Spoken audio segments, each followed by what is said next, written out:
Hey, what is up, everyone? It's Rich. All right, welcome to a video. I'm so excited to do this. All right, so today what we're going to look at is we're going to look at Medieval Spawn Witchblade. This is written by Garth Ennis. It's pencils by Brandon Peterson, inks by Bat, colors by Manson and Richard Isanov. Oh man, this book is so good. What was I going to say? Yeah, Brandon Peterson is so good. In some ways he's a little underappreciated, I think. For whatever reason, I think maybe because he takes a little bit longer on the projects that he works on, he's not out in the public as much as maybe some of the other top cow artists were. And ultimately, especially now in the day of social media, you've really got to be out there to have the hype train kind of running. But so it was from 1995. I wasn't even professional yet. But man, I remember getting these and just being like, dude, this guy is insane. One slight difference between Brandon and maybe some of the top cow artists is Brandon definitely pencils a little bit tighter. There's a little bit more control that he tends to keep on his work, and it's something that's been ongoing throughout his whole career after this, is that he genuinely pencils quite tight, and his stuff is very, very accurate. So he doesn't hide behind any kind of looseness. They're very literal drawings. We're going to go in order on this one, and we're actually going to look at a little bit of issue 2. I'm going to give Blaster Kid updates at the end of the video, but seeing Dennis Heisler reminded me of Mike Heisler, who's going to be editing, lettering, and also helping me do the production end of Blaster Kids. So we'll talk about that at the end of this.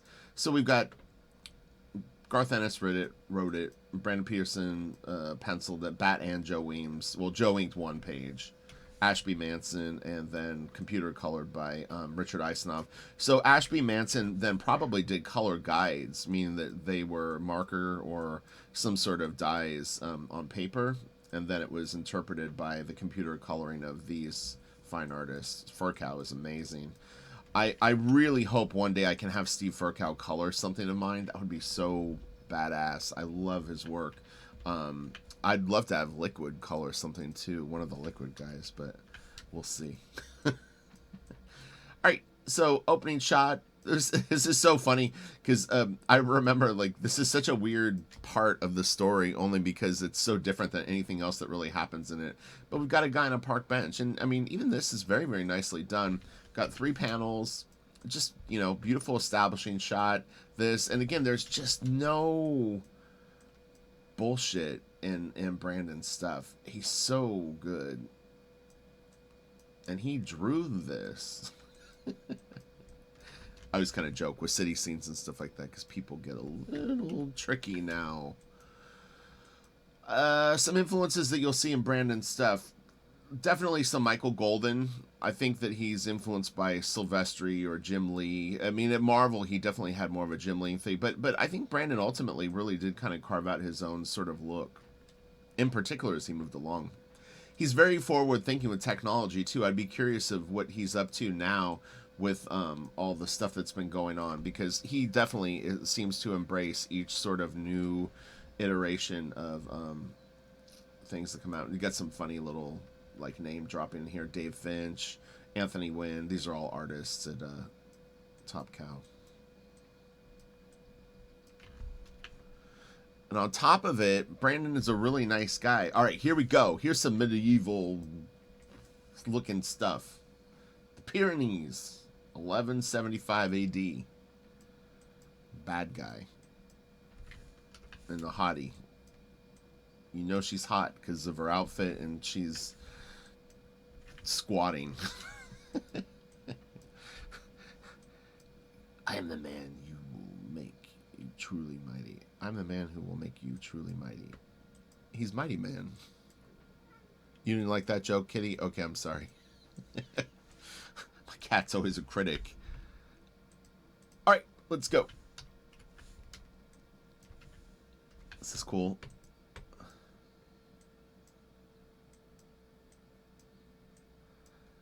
One interesting thing about Brandon's stuff is he's got some very definitive things that he does on the faces. Different artists will have different ways that they approach things, but you can really tell Brandon's work by the faces. I've always felt that his faces are pretty unique to his aesthetic. He will, like, on girls in particular, he tends to emphasize the eye socket, which is a little unusual because with men, you kind of will carve out more shapes inside of here. But you'll notice that he very pretty much almost always will set up a woman's eyes with some lines around it. This is a really nice panel. This is great too.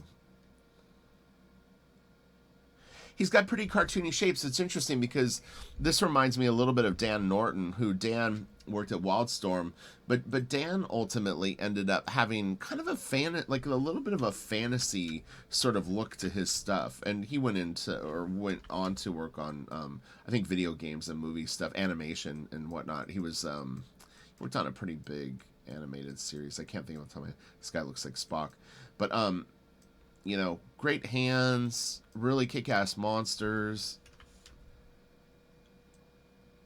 And again, just he does not hide behind sketchiness.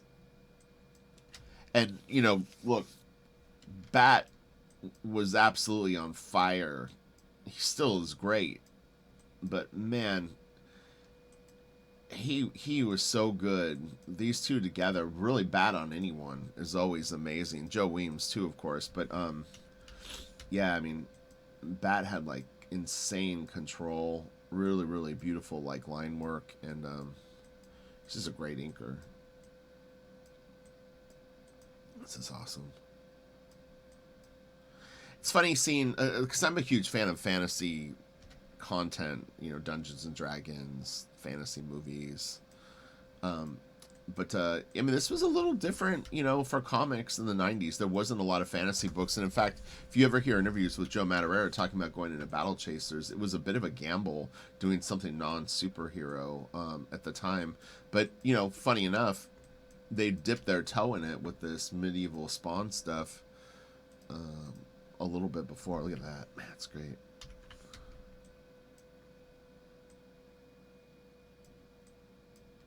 Again, just fantastic inks. It's such good control. I mean, his lines are just perfect. They're quite long. Bat extends his lines. Like, they go very far out. Like, a lot of times with feathering, it's a little shorter, but you can kind of see, like, even here, they're a little bit longer than, like, what you would maybe picture. And it could be that was how Brandon penciled it, but in general, I think it's a trait that I see in Bat stuff sometimes. It's like the feathering lines will extend quite long. This is nice. Really, really cool silhouette.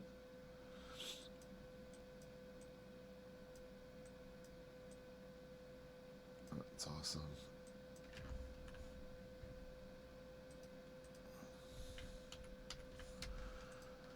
I was thinking about, for Super Fun Sunday, I haven't bounced this off Kelsey yet, but I was kind of thinking about like seeing what people's favorite Image comics were, and maybe doing an Image Comics Day, but the best of the best.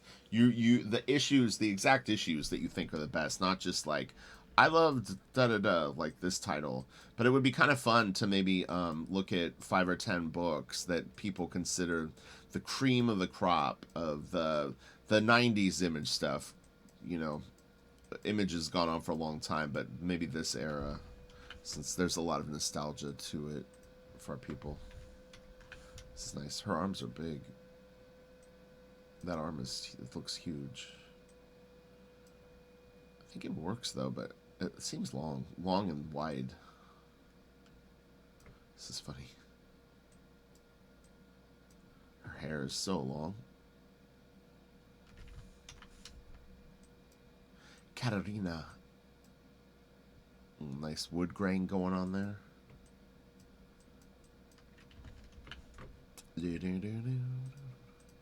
Hopefully everyone's having a good week. Like I said, I'll give updates on Blaster Kid at the end. I was going to say this, though, is if you are interested in learning about comics and art and want to check out my Patreon, I have hundreds and hundreds of videos over there on all kinds of things: inking, penciling, you know, getting over procrastination. There's all kinds of stuff. I uploaded a pretty long video breaking down Danny Mickey inking Ivan Rice just recently. It's pretty. I thought it was a great video, to be honest. This was really, really interesting, analyzing why he uses techniques where he does and stuff like that. So there's close to 200 inking videos there, and I've done way more penciling videos than inking videos. The inking videos is like literally probably 1/8 of what I post, so you can do the math on that. There's other book reviews and stuff that I don't post on YouTube because I analyze the art more critically. So this is really nice. Kind of Adam Hughes. Like this has definitely got a little bit of an Adam Hughes vibe. This is funny. He looks a little like Ringo. It's kind of funny. So we've got a pinup from Mark Silvestri and Joe Weems. You know this is going to be a banger. I think Joe does a poster of this. Yeah. Let me rotate it. Rotate. There we go. Oh, that piece is so kick-ass. Fuck. God damn. This shit is legendary. That is such a beautiful piece. The colors are great on it too, but man, the drawing, oh my gosh.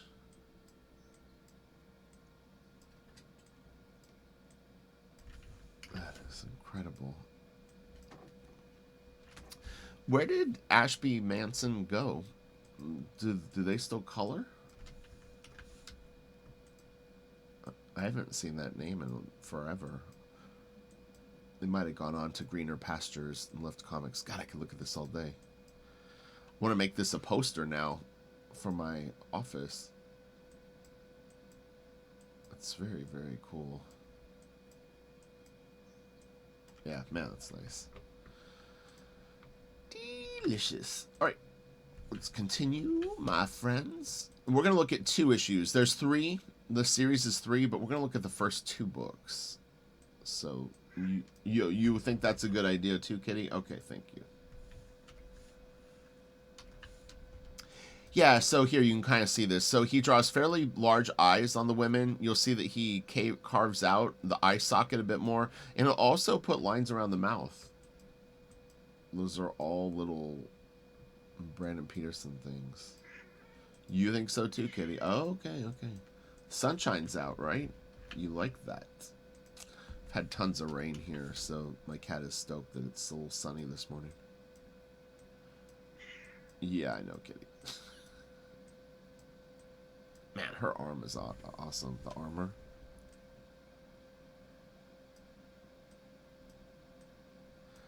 It's kind of cool that they just did it on one arm. It's a little, like, you don't have to have the symmetry of it matching the other arm, and also it would be a little bit quicker, you know.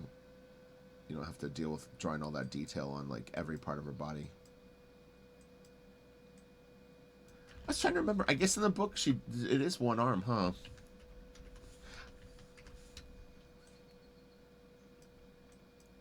It'd be pretty cool if they could do some artist editions of the Michael Turner Witchblade stuff, or even Fathom.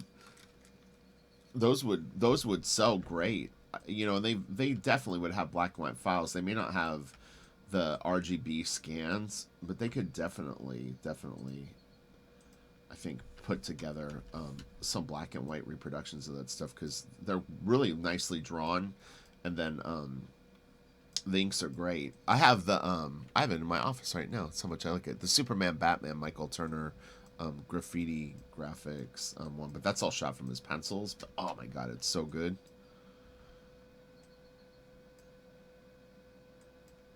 This is really cool.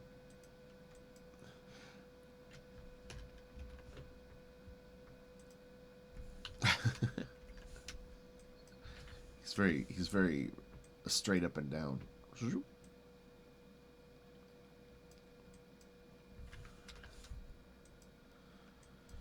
Yeah, Brandon's got very fun, big shapes like this. It's just they're really, like, you can really sink your teeth into, like, the way that he draws. This is nice.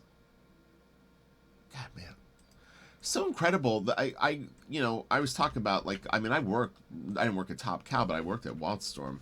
It was absolutely insane how good all these artists were at such a young age. I mean, it's really impressive to be, you know, 20 years old, 22 years old, 23 years old, whatever they were, and to be this badass at art, but they were, you know. Well, and it was interesting too is Joe Madureira yesterday posted like a Wizard top 10, and I sent it to a friend of mine, and he wrote back and he goes, "It's crazy how the people from 25 years ago that are the Wizard top 10 are still to this day some of the best people working in comics. Most of them, honestly, are still the top dogs. That's how good this talent was. Is that even 25 years later, all the talent that has come into comics, they can't be surpassed. What does that mean?" They're like, what about this person? I know that there's great people that have come into comics, but he had a point too. All right, so we're gonna grab these. Don't peek. Close your eyes right now. I'll tell you when it's safe. You don't want to. You don't want to preview this book. This one's got a pinup by Mr. Weisenfeld, Aaron Weisenfeld. It's really, really cool. So we'll flip this. We got a Michael Turner pinup in it too, which is delightful. All right, look at that. Mike draws really good dragons.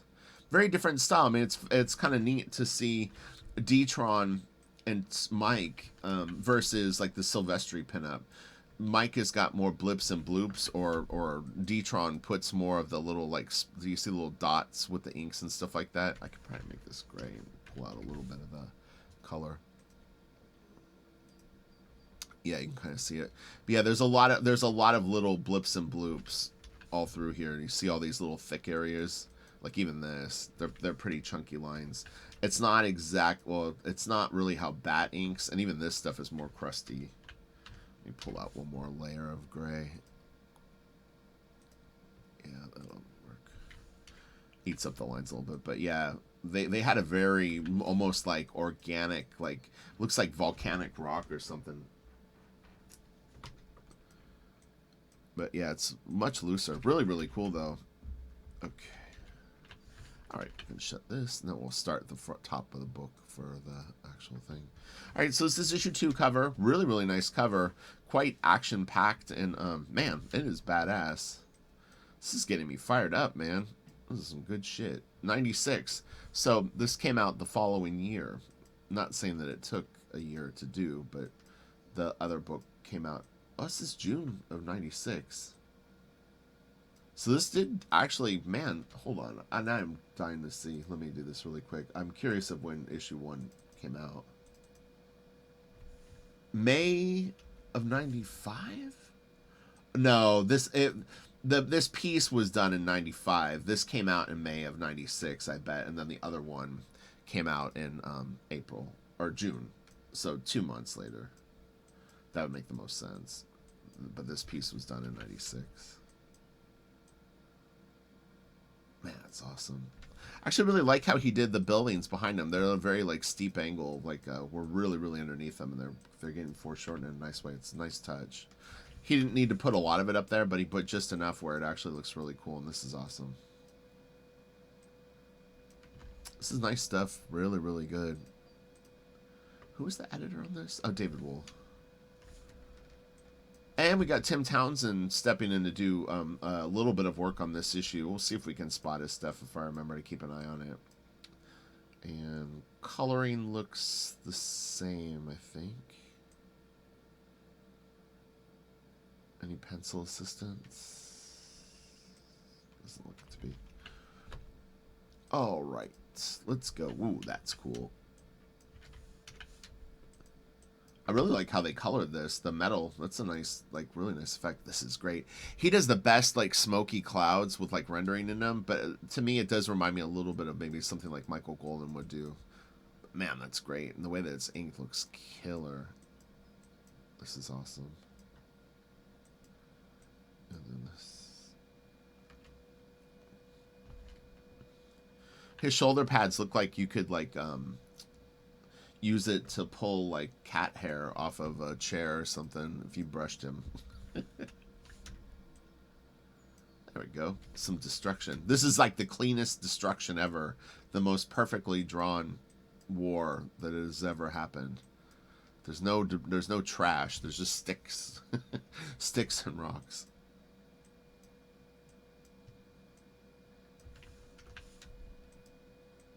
Ah, that's cool. We got a live one. Who's it gonna be? A leprechaun? What the hell? What? I didn't remember a leprechaun. What? Are you kidding me? What in the hell? I almost echo this guy's sentiments. I hate leprechauns. Look at this guy, little turd burglar. You immediately want to beat this guy up, right? He looks like an asshole. You think so too, Kitty? Okay. Or you didn't think that was nice? Oh man, what did they do to him? Oh, he stepped on him. Holy crap! Did he kill him? Maybe that's why I don't remember him. He was gone so fast. Well, that was random. Let's see what's going on here. This is crazy. How do I not remember a freaking leprechaun in this book? That's what happens when you don't read it for like 20 years. It's funny because I think Wildstorm had a character with the same name, Katarina. I can't remember if it's Void or Cybernary. Someone had a name kind of like that. Someone in Wildcats. I remember back when this book came out, thinking that it was like, you know, sometimes if something's already out and the name is sort of known, it can be a good idea to just switch it up just so that it isn't compared to it, even though you might have made it up on your own.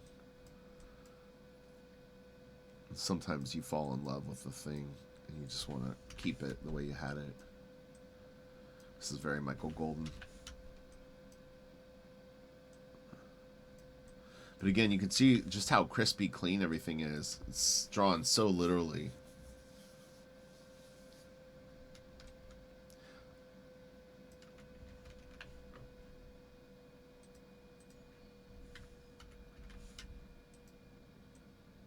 That's nice drawing.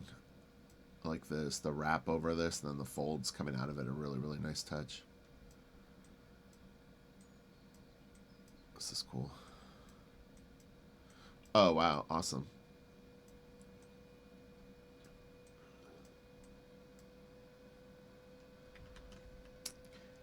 I wonder what Brandon's process was to draw these. If he would thumbnail and then lightbox his drawings onto the final board, or if he would lay them out on the big board and then just finish them. It's really hard to tell. Hard to know. It's always fun to kind of know different people's processes. All right, what do we got? I like this. This is pretty cool. How they faded it. I think at times too, Brandon had a little bit of J. Scott Campbell in his stuff. It's not like super apparent, but J. Scott Campbell at this point was really, really popular and very, very huge and very successful too. And you know, he, even if you weren't maybe influenced by him, the popularity of his art, I think, swayed some people to clean up their lines a little bit and be a little more sort of like cartoony was okay. He gave you the card that said it doesn't have to just look like Jim Lee or Silvestri or McFarlane, and you can have these other influences come in and be successful.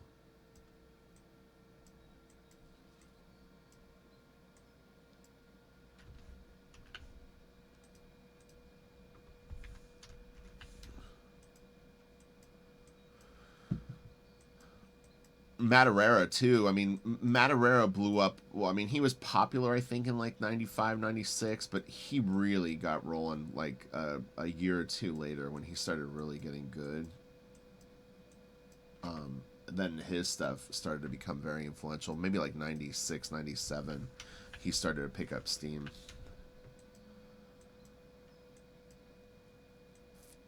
And then I want to say 99 he did Battle Chasers. Around then. Was it 98? It could have been 98. Because I shared an office with J. Scott Campbell when he was creating Danger Girl. So I was lucky enough to actually see him literally start that from basically the ground up. It was really interesting how hard he worked on it.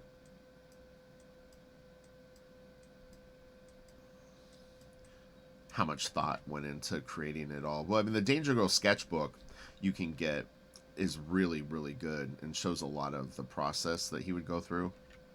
Man, this is great. Yeah, I'm curious of what Brandon Peterson is working on right now.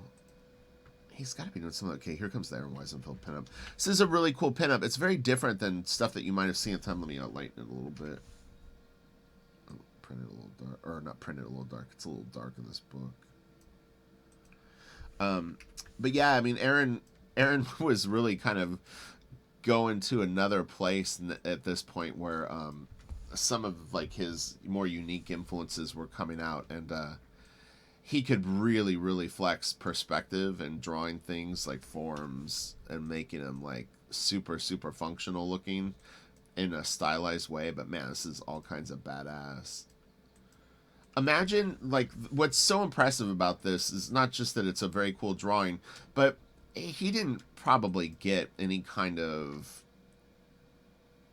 like, oh, we want medieval Spawn and, like, some big wooden contraption. Maybe. I kind of doubt it, because I don't think you ever see this in the book. But the fact that he came up with this crazy idea for it is worth its weight in gold just to begin with. I mean, he's got a freaking ostrich in the scene.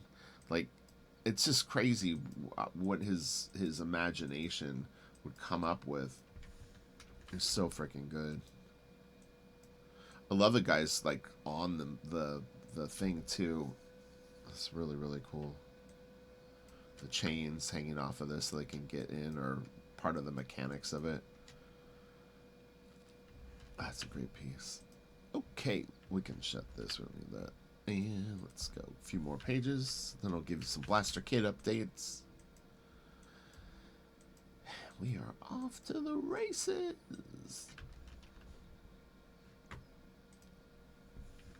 Really, really nice coloring here. Man, I love that. That is very, very cool. Oh, I forgot to look for Tim Townsend inks.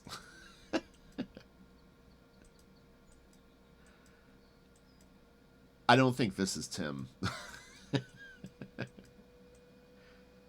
Let me see. No, this doesn't look like Tim. This looks a little like Super Clean Williams. The lines are more short than Bat would do. You see these lines down here. Remember how I pointed out how Bat would like extend them and have like longer kind of tips that were sharper?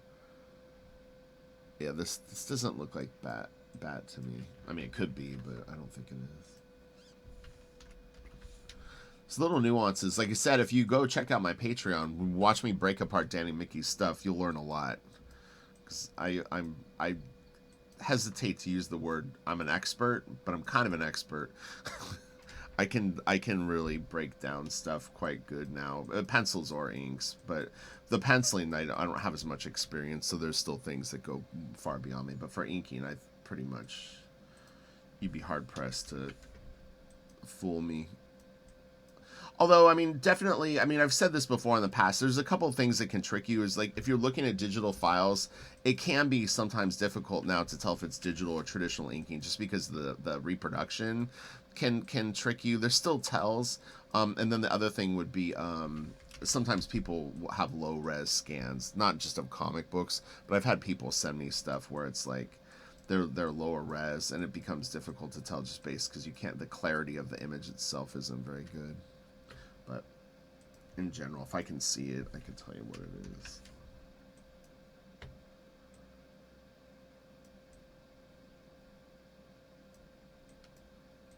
This guy's really funny.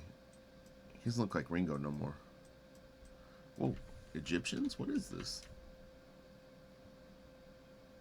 They're like Celtic. Irish, Egyptian, Norse. These are different generations of women. Okay, let's see. Really, Kitty? Calm down. I know the sunshine is kicking. Yep.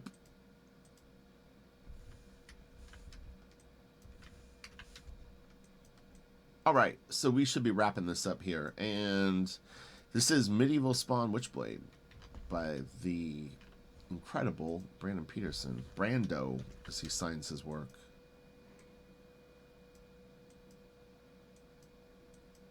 Very clean, very accurate, quite detailed. Really, really fun stuff. And he just continued to do great work for years and years.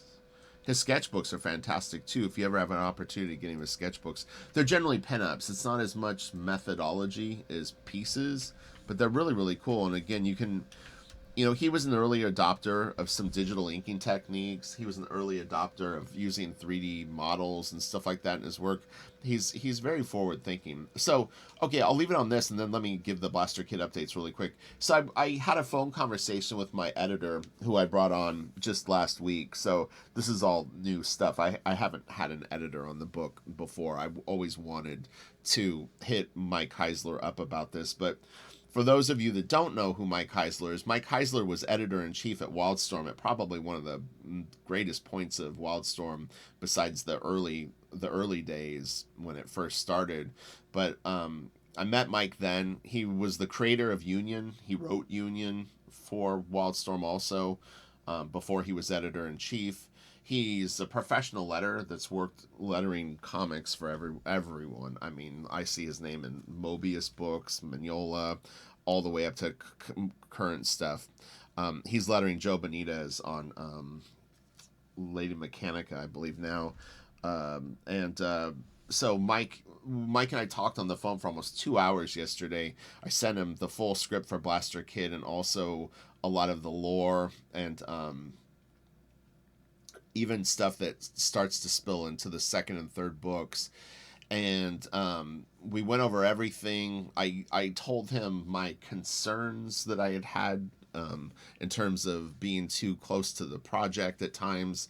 And what it ended up being, it's not so much a concern, but you've been around an idea so long that you don't know if it's like clever, you don't know if it's quote unquote original enough. You don't know if it works. I mean, you felt like it did, but then you've had it for a while and you go like, is this cool? Is this not?